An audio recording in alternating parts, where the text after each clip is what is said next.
Brothers and sisters, friends, guests, I want to invite you, or I should say thank you for accepting our invitation to join another edition of A Conversation with El-Hajj Malik El-Shabazz. For this week's edition, we have a special guest out of the state of New York. Dr. Shaik Ubaid is a practicing neurologist in New York and former assistant professor of neuroscience at the prestigious Weill Cornell Medical College. He is a social justice and peace activist. He is the founder of the Indian American Muslim Council and helped to launch the Coalition Against Genocide, which was instrumental in getting the U.S. visa denied to Narendra Modi in 2005. He is also the co-founder of the Burma Task Force USA. And we are very pleased to have our brother, Dr. Shaik Ubaid, join us for this second program. We just launched a conversation with El-Hajj Malik El-Shabazz last week with the presence of our dear sister out of Pakistan, Dr. Fawzia Siddiqui, the sister of Dr. Aafia Siddiqui.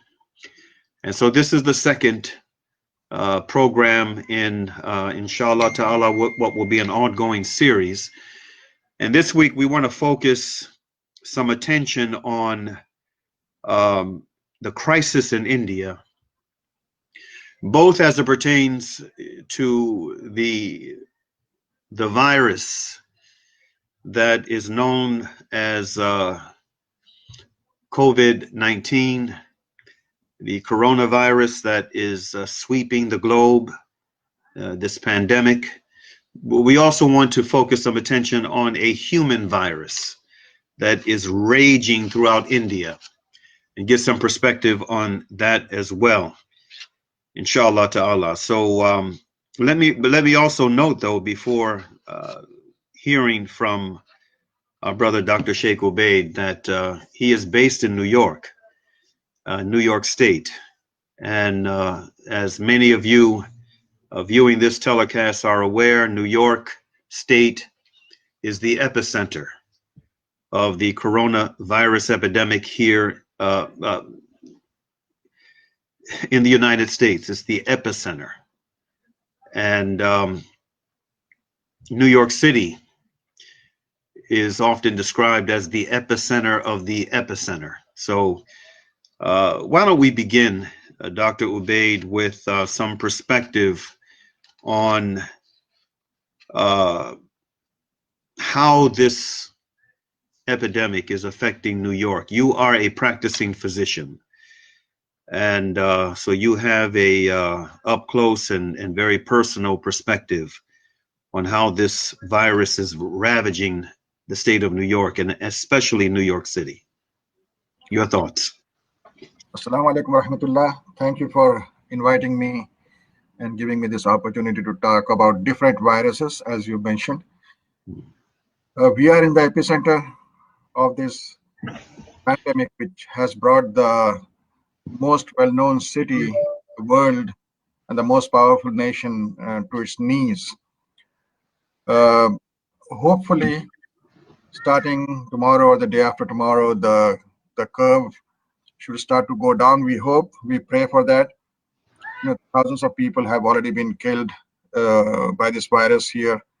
It's a very scary situation for the patients, their families, and also the healthcare providers, especially the nurses who are there on the floor all the time, and respiratory technicians and the doctors also. And what is sad is the way this virus has brought misery to people, because victims have to be isolated. They cannot talk to their families personally. No visitors are allowed in any hospital here. And when people die, they die alone. We can FaceTime, we try that. And then after that, the funerals are also affected because the families are usually exposed and they are in quarantine and they cannot attend the funerals. So far, the Muslim community has been able to handle the funerals in the Islamic way. But these are very testing and trying times, and people should not take this virus lightly. They should listen to the expert. Islam also teaches that. Remember the Prophet ﷺ, when he came to Medina, he asked people about agriculture to follow the experts. So people should follow the doctor's advice and remain isolated. Okay. Social distance. Yeah, social distance, and when you have to go out, the wearing of masks and uh, the other preventive measures that the medical experts have been advising. Segueing from the epidemic here in the United States to what is happening in India. I've seen reports, Aki, I've seen video of how this virus, in fact, this two-pronged virus is ravaging India. How mean-spirited folk in the government and various governmental apparatuses have been taking advantage of this epidemic and using it to sow seeds of more division and hatred. It's just been painful for me to see and read some of the reports that I've seen and some of the video I've seen. You yesterday did a very thought-provoking presentation on the life and legacy of El-Hajj Malik El-Shabazz, Malcolm X, vis-a-vis how Malcolm's thoughts and his way of doing things, his way of seeing things and his way of doing things could be translated to the crisis being confronted in India. I thought it was a very thought-provoking presentation you did. Why did you decide to do that type of presentation, and what are your hopes for how it can impact the thinking and the reactions of folks on the ground in India? I noticed during the broadcast that there were quite a number of folk from India that were tuned in to the broadcast. So what are your why did you decide to take that approach, and what are your expectations coming out of yesterday's presentation? Al-Hajj Malik El-Shabazz has been my hero even while I was in India, and I moved here in my early 20s. And after coming here, I had the opportunity to meet and work with people who were not only influenced by him, but had seen and met him. See, human community all over the world is related, and we learn from one another, and we should learn from one another. Reverend Martin Luther King learned from Gandhi, and he did quite a bit and was able to achieve a lot after implementing those lessons to America. And I think the conditions in India are such that the Indians, especially the Muslim youth, can learn a lot from Malcolm X and therefore have a more robust struggle to prevent a genocide from happening. I mean, the fascist movement that has now gained control of India, which has been slowly infiltrating its judiciary, its law enforcement, and even before that, the education system and teaching people hatred, and every year graduating hundreds of millions of children and youth who grew up hating India and grew up hating Muslims and graduate hating Muslims, have now also a firm grip on political power. And they have been on a very fast track and systematic movement to disenfranchise Muslims. And having been involved in fighting genocide, starting from Bosnia and the Central African Republic and in Burma, we know for sure that disenfranchisement is the first step towards genocide. That's what happened to the Rohingyas in Burma, and that's what the current laws that were implemented, lead to. And unfortunately, America moved from darkness towards light. It's still a journey with hiccups. Now with the Trump administration, it has moved a few steps back. And India has moved from somewhat quite a bit of lighted conditions back towards darkness, and both the countries have now interceded at a time when America was perhaps in the 1960s, and India is rushing very fast to the 1930s of Germany. The Nazi party was stupid when compared to the RSS, because RSS was launched by the Brahmins, who have 3,000 years of experience to keep people subjugated. The original inhabitants of India, the tribals called Adivasis and the untouchables called Dalits, have been suffering the longest running apartheid system of 3,000 years. So they have now targeted Muslims. And we were discussing how they use this pandemic to increase the level of persecution in India, blaming Muslims for introducing the virus and spreading the virus, and doing that deliberately so that the massacres and the persecution of Muslims becomes widespread and normalized at the grassroots. So this is where we stand today. And Malcolm X's teachings of resistance will go a long way in fighting this. Now, what are some of the things that we're seeing in India today with regard to this march toward Aoud Billah genocide that you just alluded to? What are we seeing? Pogroms have already been happening in India. Gujarat pogrom, we met many times about this. We have spoken at our programs. Then after Gujarat, before Gujarat, there was so many pogroms. After Gujarat, there have been so many pogroms. So the smaller scale genocides have already been happening. So what this movement stands for, this movement was launched in 1920s after the founders, three Brahmins, met with Mussolini personally and started this movement on the model of the fascist party. And when Hitler rose to power, Hitler became their role model. And they want to have an India which is Hindi, Hindu, Hindustan. They say India should be for people who are Hindus and speaking only one language, Hindi language.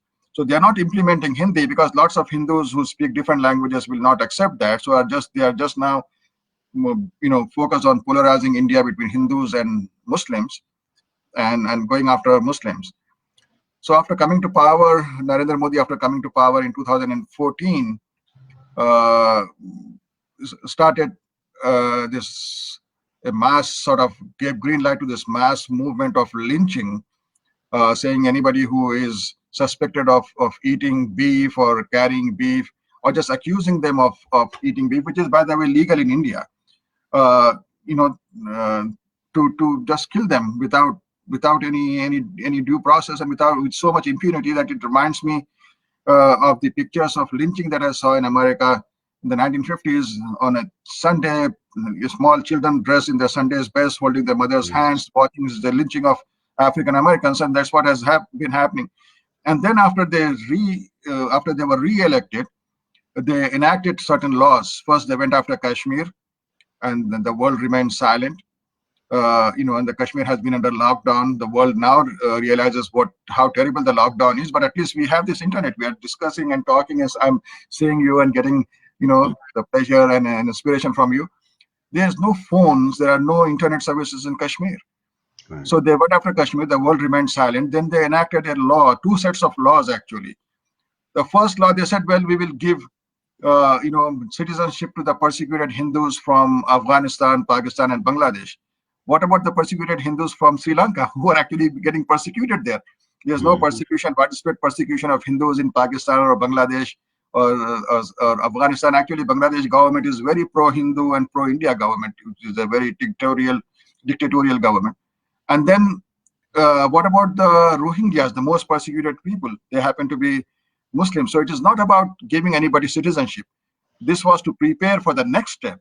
And the next step was the most dangerous step, where they said you have to prove that you are a citizen of India, and you have to prove by submitting documents which date back to decades and decades. Now, India is a very poor country. People do not have birth certificates. They do not even have marriage certificates, and they are constantly on the move. So the majority of Indians will not have any documents. And then the Hindus and the others will be able to say, well, we came from the surrounding countries, so they will get the citizenship automatically.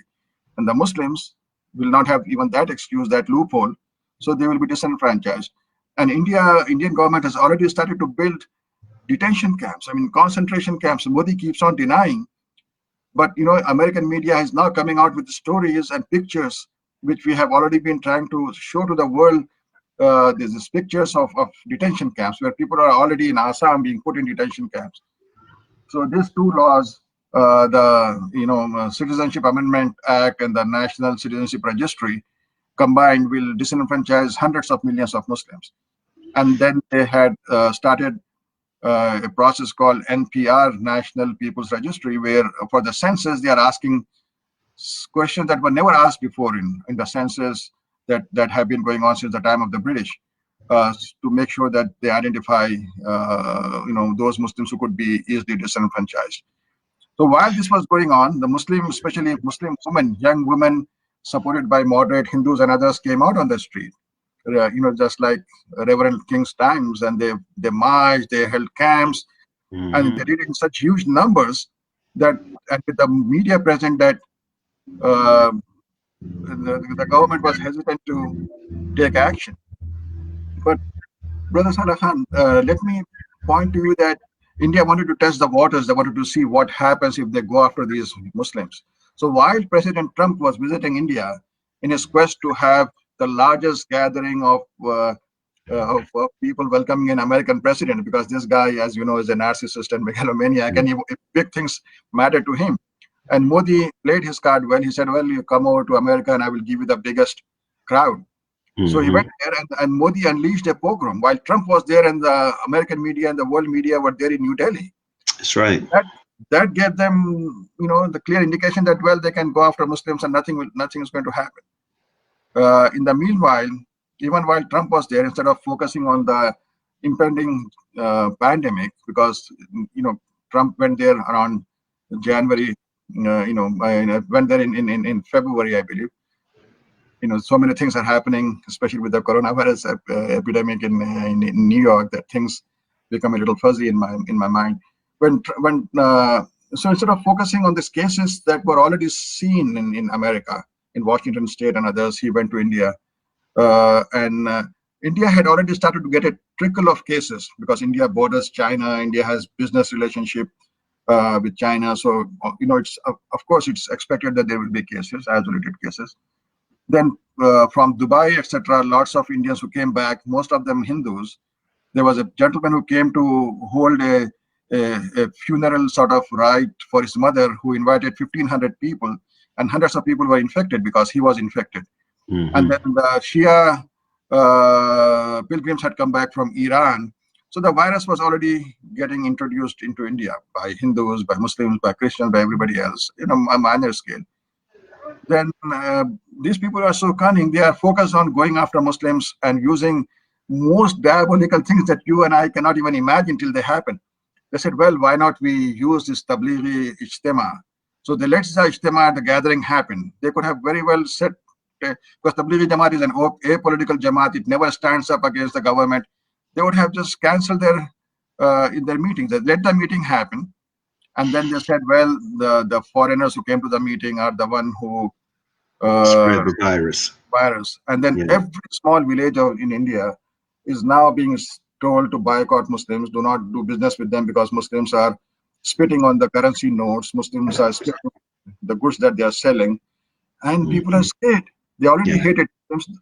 So once, we saw what happened in America, once you are scared of a community, you start to kill them, because remember, what is the reaction when you come across a snake? 90% of the snakes are non-poisonous, but the fear, make sure that you kill that snake because you don't want to be bitten by a poisonous snake.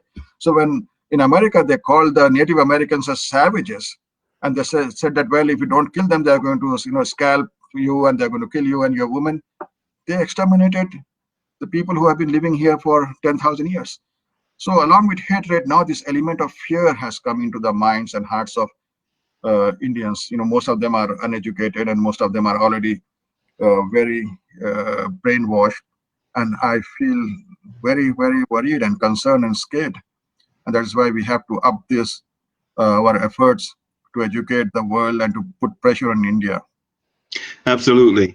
And, Sheikh Ubaid, one of the indications for me of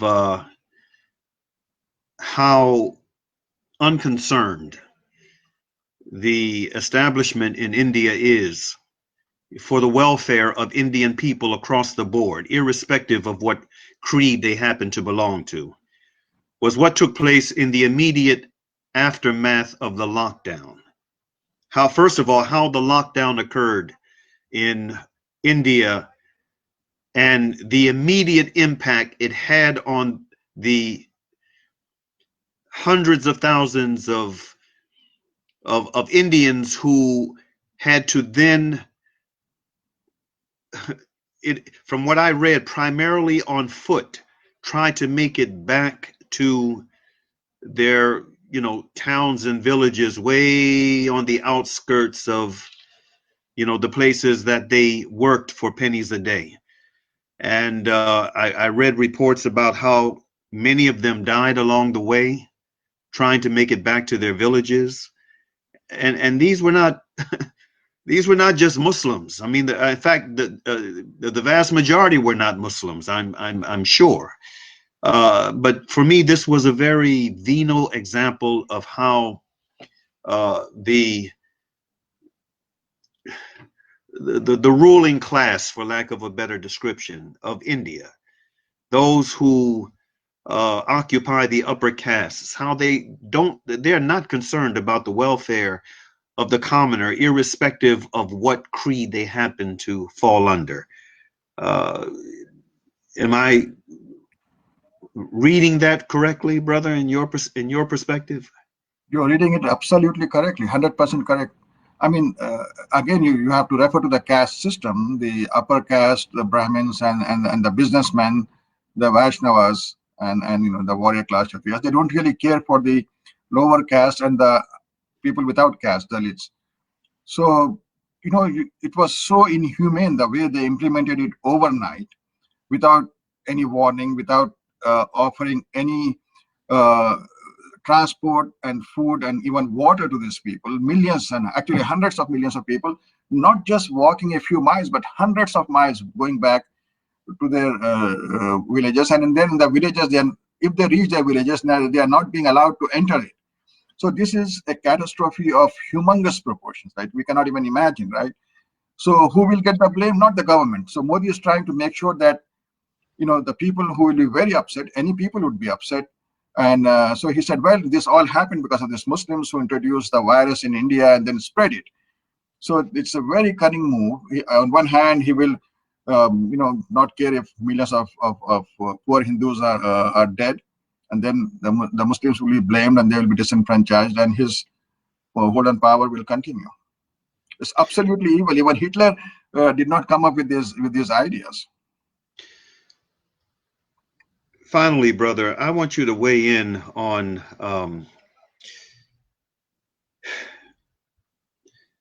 one of the questions in fact, no, it was a question that one of the listeners raised.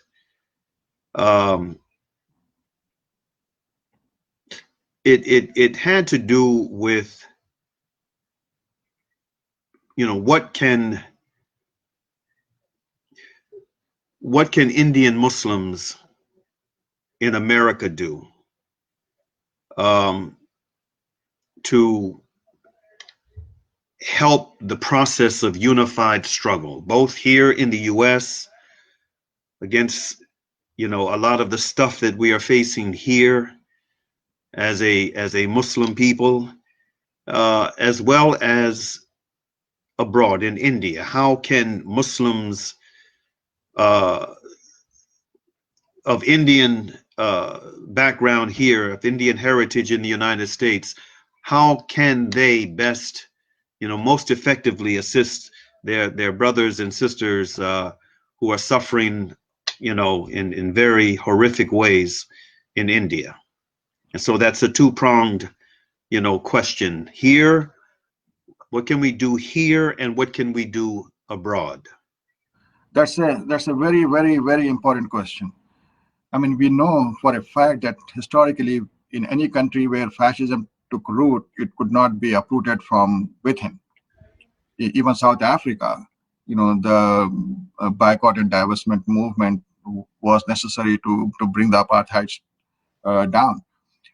Muslims of India who are living in the United States are living in the most powerful nation, which has very close relationship with India and its ruling party, both strategically as well as on a personal level, because lots of children of these leaders are studying or working in the United States. Every day, every year, more than 120,000 people from India come to the US who are mostly influenced by Hindutva. So Hindutva is the fastest, rising Islamophobic group in the US. So every Muslim and every person of who loves justice should be worried about this. So if we are organized here, and right now in America at a grassroots level, there is, lots of anger in the people against Trump's policies, against, the exploitation by the rich and the imperialistic policies. So if we educate them at the grassroots levels, our interfaith allies, human rights leaders, then we can bring lots of pressure on the politicians. If we want to fight the Hindutva lobby in Washington, D.C., we will not be able to defeat them, because they have, millions and millions of dollars, and they have the backing of the Indian government, and they have the backing of the Likud lobby from Israel. So, but if we have a very broad-based alliance, then we can put pressure, and that's what we have been trying. That's how we were able to get Narendra Modi's visa revoked, and the application for a new visa, rejected in 2005. If we had maintained our pressure on Narendra Modi, he would not have been the Prime Minister of India, but we did not. Unfortunately, the advocacy group in the US, after I left, have not been focused enough. But I would also like to expand this. I mean, people of Indian descent, especially from Gujarat, who are in South Africa, East Africa, and in the Middle East, and in Fiji, and in Australia and New Zealand, along with the Western countries, are raising billions of dollars and helping the RSS. South Africa has been one of the centers of activity. So the Muslims of South Africa, who have very good relations with the moderate Hindus and with the African majority, having taken part in the anti-apartheid struggle, and they were actually the one who were responsible for bringing Gandhi into South Africa and launching his political movement. They should pay attention to this spread of Hindutva in South Africa. On January 26th, I had proposed rallies in front of the Indian consulates against those laws, all over the places where you have an Indian presence.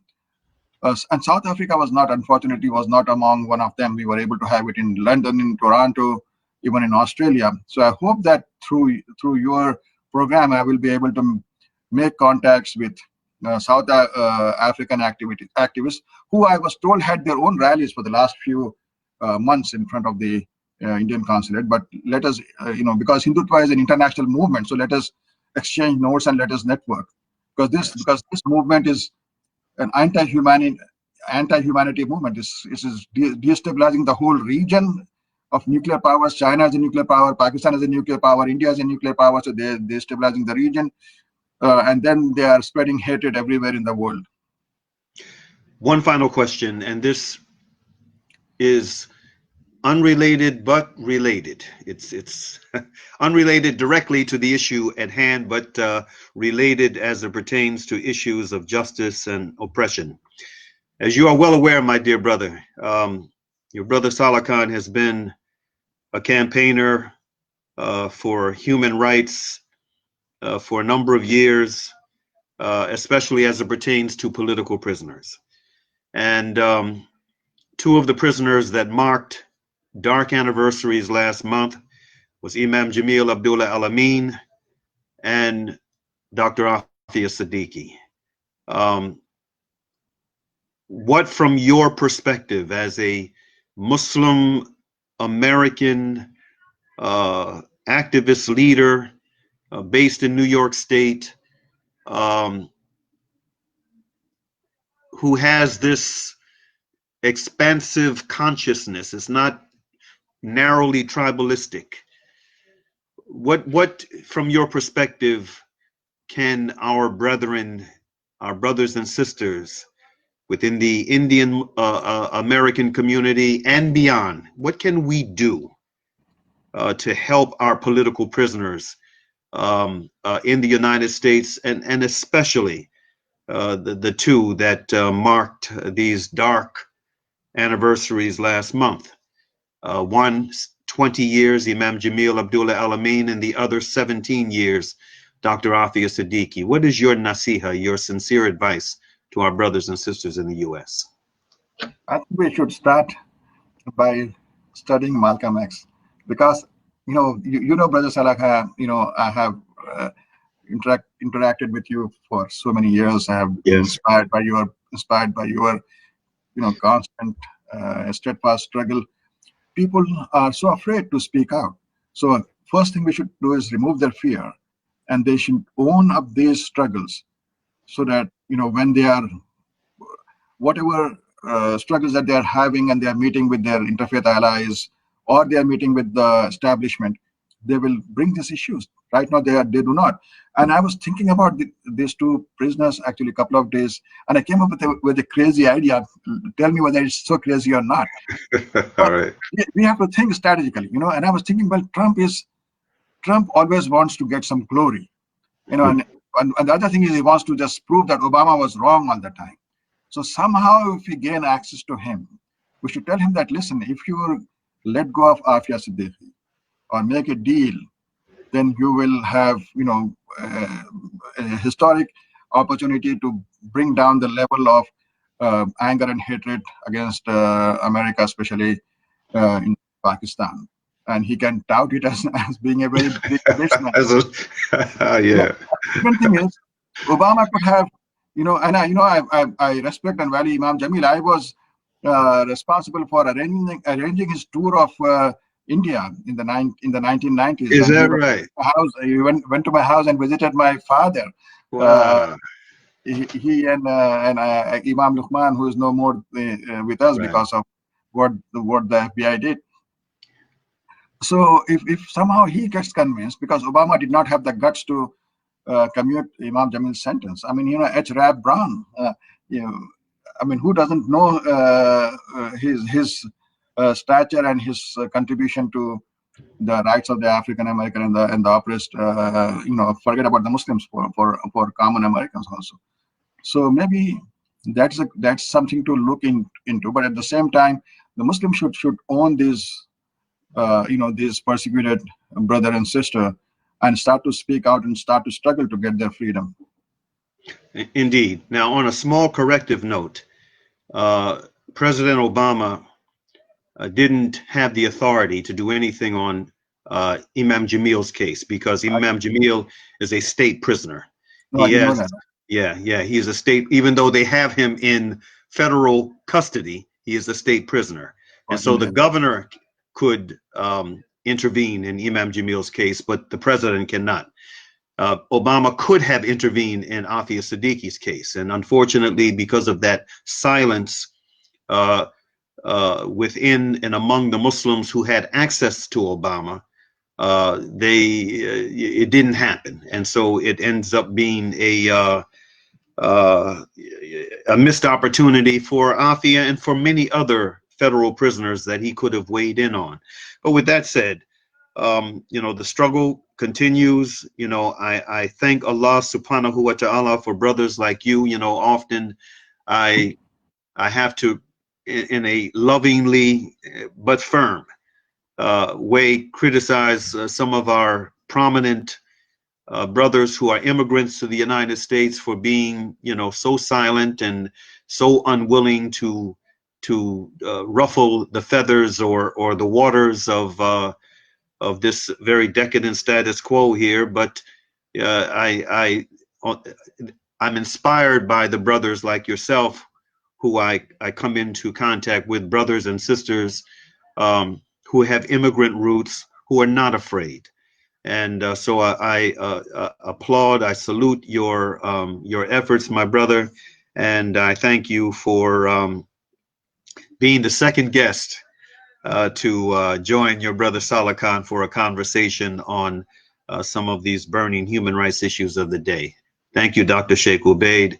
May Allah Ta'ala bless you. May Allah Ta'ala protect you during these very challenging times, you and your family. And may Allah Ta'ala bless us all to die not except in the state of Islam.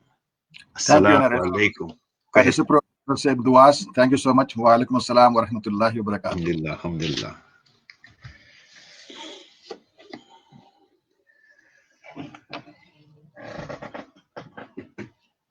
Assalamu alaikum wa rahmatullah.